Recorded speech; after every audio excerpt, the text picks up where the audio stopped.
J'avais ça la première fois. Non, non, merci pour la présentation. Non, d'abord, pour revenir un petit peu en arrière, comment est né ce projet? Euh, Comme beaucoup d'entre vous, évidemment, j'ai subi le confinement. Je l'ai bien subi parce que ça a déclenché chez moi une forme d'introspection sur toutes ces années que je venais de traverser et ça m'a fait réfléchir sur notamment ce qui me restait à vivre et comment j'avais envie de les vivre. Et parmi les réponses que j'ai pu trouver, euh, d'un point de vue professionnel, je vous épargne l'aspect personnel, en tout cas il y en a déjà suffisamment dans le film. Parmi les réponses professionnelles, j'avais envie d'aller vers quelque chose de plus intime, en tout cas dans cet ordre-là. Et m'est venu à l'idée que toutes les familles étaient dignes d'être racontées, et donc la mienne notamment.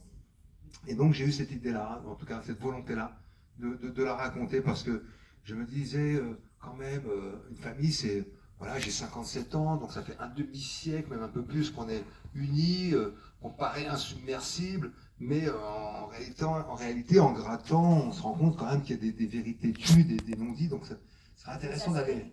Des aspérités, absolument. Et est arrivé cet accident. L'accident est venu accélérer mon processus de création et d'écriture.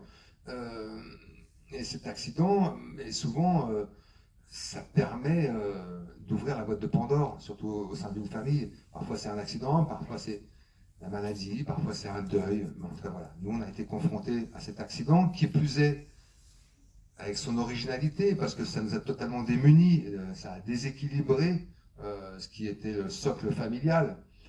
Et donc très vite, en parlant autour de moi, et notamment dans mon entourage, très vite, on m'a dit, mais tu as peut-être un sujet de film avec ça. Et quand j'en ai parlé avec mon producteur, qui m'accompagne depuis maintenant presque 30 ans, il m'a dit, mais il faut que je te montre un film qu'on a en post-production. Je pense qu'il faut que tu le fabriques comme ça, ton film. Et le film, en l'occurrence, c'était ADN de Mai Wen, pour ceux qui l'ont vu. Et elle a, ce qu'il m'a expliqué, il m'a dit, elle l'a écrit en 4 semaines et elle l'a tourné en 4 semaines. Donc il faudrait que tu puisses parvenir à ça. Donc j'ai dit, je ne sais pas comment on écrit en 4 semaines. Tourner en 4 semaines, je voyais à peu près. Écrire en 4 semaines, donc je la contacte et on en discute et très vite on arrive à cette conclusion d'écrire ce film ensemble. Et c'était intéressant parce que j'ai écrit quasiment en simultané avec les événements. C'est-à-dire que quand on a commencé l'écriture, mon frère était encore convalescent. Donc j'écrivais avec mes yeux. La façon dont ma famille subissait. Et donc je les écoutais. Il y a beaucoup de scènes qui sont des verbatims du moment que j'ai vécu. Et puis, ce qui était intéressant avec Mai Wen, c'est qu'elle avait cette distance, elle n'avait pas d'affect avec les personnages. Elle avait cette distance qui me permettait d'agir, ouais, ça permettait à l'écriture d'agir comme une sorte de filtre et de se concentrer sur l'essentiel et sur une scénarisation des événements. Donc voilà comment ce projet est né et s'est développé. Et alors sur cette dimension introspective, ce travail que vous avez opéré sur vous et qui se retrouve sous une forme cinématographique, est-ce que c'était aussi l'idée, parce que c'est un film sur la famille, sur votre famille, une façon, je trouve, de leur offrir une belle déclaration d'amour cinématographique, peut-être aussi avec une envie pas de réconciliation, parce que je ne crois pas que c'était le souci, mais de peut-être vous faire pardonner des choses qui, par le passé, avaient pu, vous l'évoquiez, notamment par rapport à votre parcours. Et oui, donc après, il y a plusieurs thèmes abordés dans ce film, comme vous avez pu le constater, et il y a des choses qui m'ont échappé, évidemment, notamment, bah, on a construit ce personnage que j'interprète où je ne m'épargne pas, mais ce qui m'intéressait, c'était surtout de réaliser ce qu'est d'avoir une notoriété au sein d'une famille, qui plus est d'origine modeste. Voilà. Euh, Moi, j'ai eu la chance d'avoir été tout le temps soutenu, porté par cette famille. Euh, je, mais dans cette réflexion qui était la mienne, j'ai réalisé aussi à quel point j'ai pu involontairement les écraser par cette notoriété justement. C'est-à-dire qu'on prend tellement de lumière qu'on finit par mettre beaucoup d'ombre sur ce qu'ils sont et vous apercevez que votre entourage devient le frère d'eux, le fils d'eux, la femme d'eux. Et oui, ça m'a empêché peut-être de les regarder, ça m'a empêché de les entendre. Et c'est un statut qui m'a beaucoup protégé au sein de ma famille, initié d'abord par ma mère, feu ma mère, qui avait cette volonté-là de m'épargner tout ce qui concernait les problèmes familiaux. Et à la disparition de mes parents, ma sœur, donc, qui est devenue par extension une mère de substitution pour les frères, elle a porté la famille à bout de bras, et elle a continué dans cette voie-là, à savoir, Rochdi, c'est celui qu'il ne faut surtout pas déranger. Et je crois que j'en ai profité. D'abord, c'est une situation égoïstement très confortable, puisque dès qu'il y a un problème, eh ben, vous faites celui qui n'a pas vu, et puis surtout, on ne vous demande rien. Donc oui, il y a une démarche thérapeutique, cathartique complètement, évidemment, à travers ce film. Donc il y a aussi ce mea culpa, il y a aussi, oui, cette façon aussi de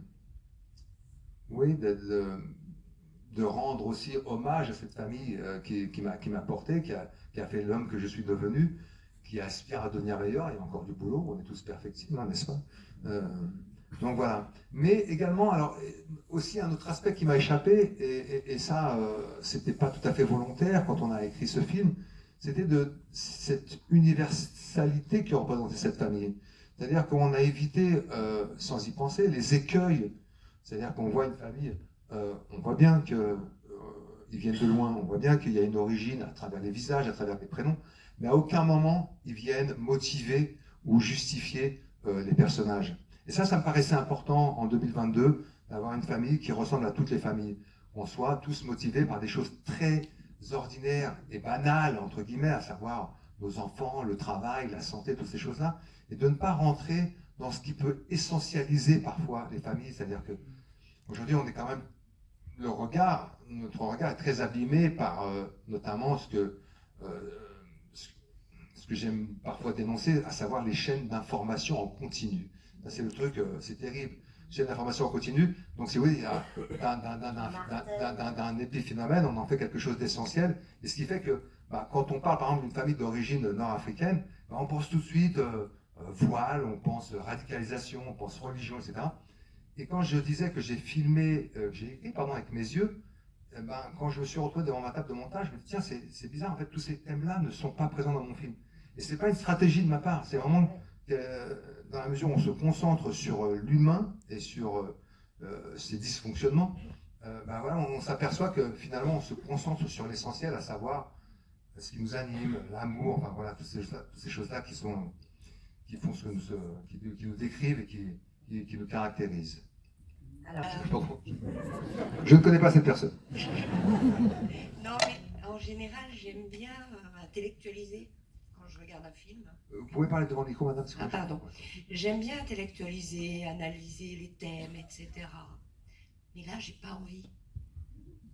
Là, j'ai reçu des bouffées et des bouffées d'émotions. J'ai pas envie d'analyser. J'ai envie de juste rester là-dessus. Et à la fin, cette tendresse, cet amour entre les personnages, il faut qu'on reste là-dessus. Merci. Merci à vous. Mais c'est intéressant ce que vous dites, parce que je ne peux que vous y encourager. Quand on écrit en 4 semaines, on ne théorise pas, on est factuel. Et c'est là où c'était intéressant le travail avec Maïwenn, c'est qu'on n'a pas cherché à être plus intelligent que nos personnages. Donc ça m'intéresse beaucoup ce que vous dites là-dessus. Finalement, c'est peut-être ce résultat-là qu'on a obtenu, à savoir de n'être que dans le regard. Et c'est intéressant de ne pas avoir justement intellectualisé ce qu'on vient de voir. Vous avez tout à fait raison. Ça me touche beaucoup en tout cas. Alors, merci beaucoup, et je remercie aussi à Christine pour cette introduction. C'est toujours intelligent. Merci. L'amour du cinéma, voilà, ça se transmet par des gens comme Christine. Et moi, j'avais une remarque et une question. Déjà, une remarque sur les gros plans. On voit que vous avez filmé énormément en gros plans. Est-ce que c'était une volonté ou est-ce que j'ai trouvé que vous aviez fait des gros plans magnifiques. Voilà, c'est une signature de ce film. Ouais. Vous avez voulu aller vraiment au plus près des gens. Oui. La regarder aussi, on retrouve ça. Non, mais évidemment, comme je le disais, comme je le soulignais précédemment, il y avait une volonté d'être, oui, dans tout ce qui nous anime. Et effectivement, d'abord, il y avait beaucoup de gros plans parce que ce qui m'intéressait, évidemment, c'est d'abord très important, c'est un film qui s'est fait pendant le confinement. Donc, il y a très peu d'extérieur, et même la scène d'extérieur qui se déroule à Cabourg, elle a été tournée 6 mois ou 8 mois plus tard. Donc, voilà, c'est pour la fin de la parenthèse. Mais oui, ce qui m'intéressait, c'était d'aller au plus près des acteurs, surtout que tout le film s'est fait à 2 caméras. Donc, il n'y a pas de off. Tous les caméras sont toujours dans le cadre, tous les acteurs sont toujours dans le cadre. Vous savez, et donc il n'y a pas de temps de pause. C'est-à-dire qu'à partir du moment où on tourne un plan, c'est souvent des plans séquences assez longs, 10, 15, parfois 20 minutes. Et la caméra de Julien Poupard, ils sont 2. Et je lui disais, il faut que tu fasses de la mise en scène, mais avec ta propre initiative. Parce que comme je suis dans le champ, je ne peux pas te dire rapproche-toi. Donc c'est un film qui s'est fait beaucoup à l'écoute de la part de l'équipe technique, mais également de la part des comédiens, parce qu'on connaît tous l'enjeu de la scène, mais à chacun de créer sa propre partition. Et il y a effectivement, on sent bien qu'il y a des éléments dominateurs, mais il y a aussi les plus jeunes qui doivent jouer des coudes pour exister. Et tout ça, c'est ce qui rend très organique cette famille, parce que chacun doit exister à sa manière, comme dans une famille classique en réalité. Et voilà, et comme il y a beaucoup d'intérieur, effectivement, ce qui m'intéresse, c'est de me rapprocher au maximum des gens et d'essayer d'aller capter ces émotions et même ces accidents, ces imprévus. Et donc, voilà, d'être au plus près pour aller chercher ce petit détail parfois, l'œil qui s'illumine un petit peu, le rictus, toutes ces choses-là que j'aime et qui définissent et qui font qu'on peut voir à quel point les acteurs sont habités par leur personnage. Et comment votre famille a reçu votre film? On sait parfois que quand des écrivains écrivent sur les familles, c'est plus ou moins bien reçu. Comment votre famille a reçu ce film? Il y a eu plusieurs étapes. D'abord, quand je leur ai dit que j'allais faire le film, j'ai senti beaucoup d'appréhension de leur part, évidemment, mais aussi beaucoup de respect. Il y a quelque chose qui me paraissait évident dans ma démarche, c'est que c'était bienveillant. C'est peut-être le distinguo entre Maïwenn et moi, qui souvent règle ses comptes avec sa famille, et je n'avais de cesse de lui dire, je n'ai pas de compte à régler avec eux, bien au contraire. Donc c'est effectivement une déclaration d'amour, un hommage, et je crois que mon frère était beaucoup plus inquiet, Mustapha dans la vraie vie, mais aussi très inquiet parce qu'il était encore convalescent, donc il ne voulait pas en entendre parler, et surtout il était encore dans cette peine amoureuse. Donc il avait très peur que ce film l'empêche de retrouver cet être aimé qu'il espérait tant. Et au moment où j'ai terminé le film, il était lui-même en fin de convalescence. Donc c'était intéressant parce que c'était la fin de cette parenthèse douloureuse qui a été la sienne. Je leur ai montré le film à tous en même temps. En même temps, j'ai invité aussi toute l'équipe du film afin qu'ils ne soient pas seuls. Et en réalité, ça a été un très joli moment, très émouvant. Et même... Par exemple, ma sœur, elle était carrément, oh, j'aime beaucoup l'actrice qui m'interprète, elle joue très bien, elle est très jolie. Donc il y a eu plusieurs, ouais, en fonction des personnalités. Oui, bien sûr. Et j'ai un de mes frères, par exemple, qui est interprété donc par Abel Jaffry, qui est un personnage, voilà, chauffeur de taxi, un peu en retrait. Lui, il était un peu vexé, parce qu'en fait, il dit, on me voit très peu, donc je t'intéresse aussi peu que ça. Ça m'a bouleversé en même temps. Mais voilà, il y a eu plusieurs degrés de lecture. Mon jeune frère, en revanche, celui que joue Samy Bouajila, lui, il a pleuré de la première à la dernière minute, mais c'était des larmes de soulagement, c'est ce qu'il me dit. Il me dit, cet autre moi que j'ai été, je l'ai regardé avec cette distance-là, mais il n'est plus moi, mais il m'a beaucoup touché. Donc, et en même temps, ce film est venu ponctuer cet épisode douloureux de sa vie. Donc, c'était une page qui se tournait avec ce film, et pour lui, du coup, une autre qui s'ouvre. Alors, je vais vous apporter une réponse, elle est très simple. C'est que le jour où on a fait cette photo, elle ne tournait pas, simplement.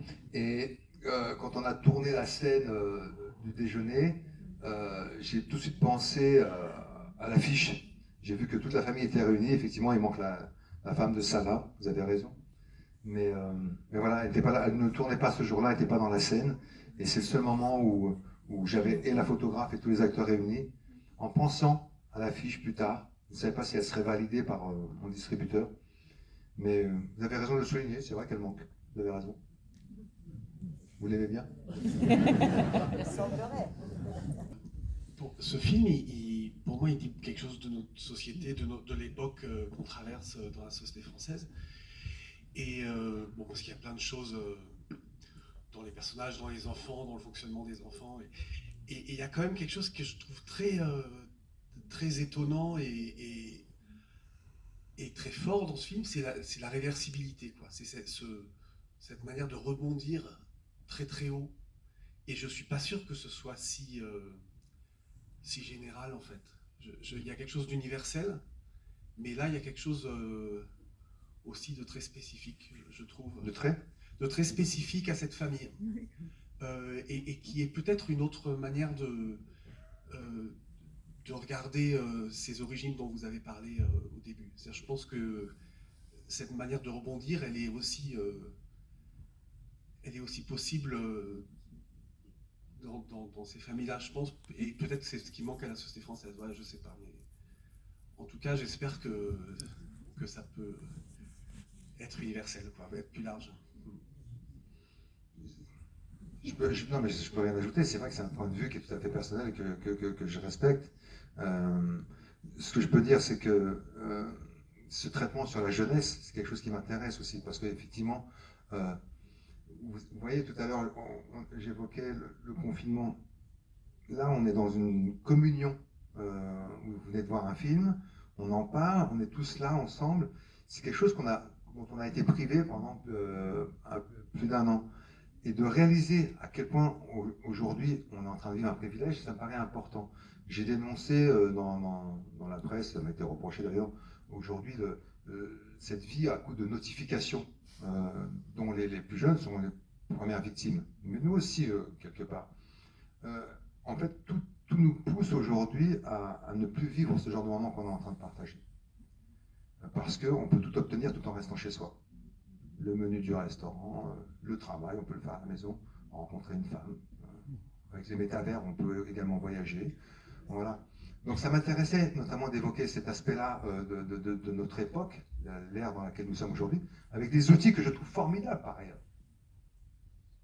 Si on s'en sert convenablement, c'est des outils qui sont formidables, de communication, qui me paraissent essentiels, mais tellement fragiles, surtout pour les plus vulnérables.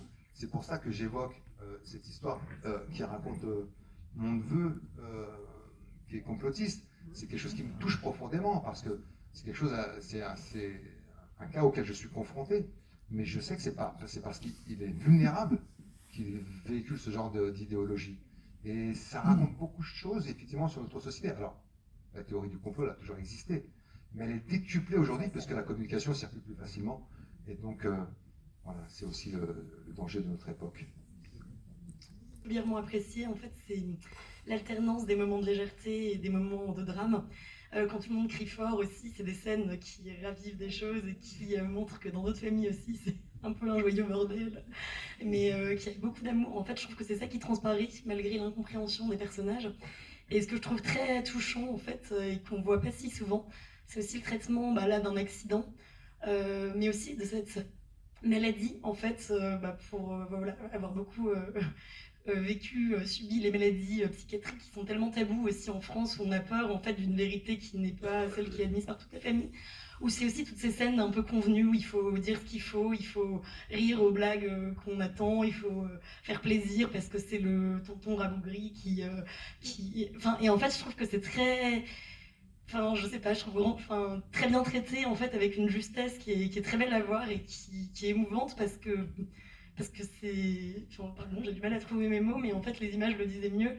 Et ces liens de famille où en fait on se blesse et quelque part derrière on se retrouve en fait. Et le rapport à la vérité aussi de ce personnage de la famille qui envoie tout chier en fait, qui en a plus rien à faire en fait de faire plaisir, de dire oui. je trouve ça très intéressant, donc je vous remercie. Ce qui est très beau à voir, c'est votre émotion. Vraiment. Partagez parce qu'on est entre ça. Merci beaucoup pour ce film. Merci. Non, mais pour rebondir sur ce que vous disiez, et ça j'en ai été témoin, c'est ce rapport à la vérité, ça vous isole complètement.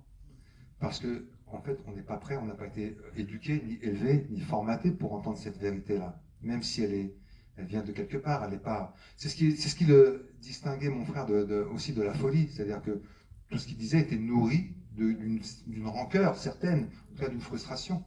Mais ça a créé un isolement, il a été ostracisé par ses êtres les plus chers, par ses propres enfants, parce que cette violence des mots, elle est insupportable. Et ça a été terrible. Et la seule personne avec laquelle il acceptait de communiquer, étrangement, c'était moi. Alors qu'on avait perdu ce qui faisait le sel de notre relation, à savoir la complicité. Donc, voilà, ça crée des comportements étranges. Pour répondre à monsieur tout à l'heure, aujourd'hui il a retrouvé ses enfants, tout le monde est revenu autour de lui, il est redevenu ce garçon gentil et affable qu'il avait été auparavant. Mais ça veut dire aussi que on a beau aimer, et à un moment on préfère fuir plutôt que d'entendre ces choses-là. Donc à méditer. Mais après avoir passé 57 ans dans un pays, en ne connaissant que celui-là, en ayant... donc, évidemment, en plus, mes modèles, mes références, je parlais ce matin dans une radio, on me disait quelle musique écoutiez-vous? J'écoutais Jodassin, enfin voilà. Voilà, on a tous les mêmes références. Donc c'est vrai que je ne sais pas vraiment ce que ça veut dire intégrer. On essaie de. Enfin, encore une fois, on essaie de s'en sortir avec ce qu'on est. Pour moi, là d'où on vient, finalement, c'est quelque chose d'anecdotique parce que c'est quelque chose qui ne nous échappe pas. Je sens bien, c'est marqué sur mon visage, c'est marqué même dans ma façon de parler, c'est marqué dans ma façon de jouer, façon de raconter. Donc, me concentrer sur quelque chose d'ailleurs, d'essayer de s'élever et ne pas justement se focaliser sur toujours revenir à l'origine culturelle, religieuse, ethnique. On est plus que ça, on vaut plus que ça. Et ce que j'aime, c'est ma avant-dernière ville que je fais ce soir. Et ce que je réalise de plus en plus, j'ai parcouru toute la France, j'ai fait une trentaine de villes, et ce moment magique où pendant 1 heure, les barrières s'effondrent et on sent qu'on parle tous de la même chose. Et c'est pas sans conséquence, on n'en sort pas indemne de cet échange. Et ça, c'est formidable, et le cinéma nous apporte ça, m'apporte ça en tout cas, et c'est ça qui entretient la flamme. Donc merci à vous, merci beaucoup. Merci infiniment pour ce moment partagé, pour votre film. Rappelez à l'adresse de notre public que le film est sorti hier sur les écrans. Marche bien. Et il va marcher encore mieux grâce à vous. C'est important, parlez-en autour de vous. Je le disais, c'est un plaisir de vous voir si nombreux de retour en salle. Il faut que ça continue, et pour cela, on a aussi besoin de votre soutien et de votre fidélité. Rappelez aussi, on a beaucoup parlé de la famille ce soir. Il en sera aussi sujet dans nos prochains rendez-vous à venir, dès vendredi. Merci à vous. Et puis peut-être une prochaine fois. Dans 17 ans. Ah non.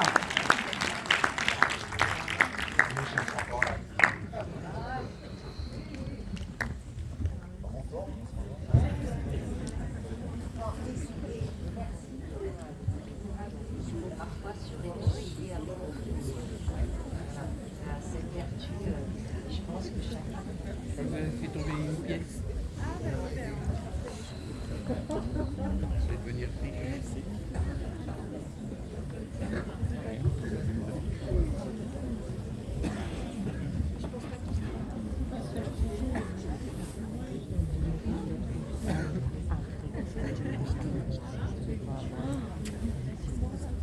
Voilà.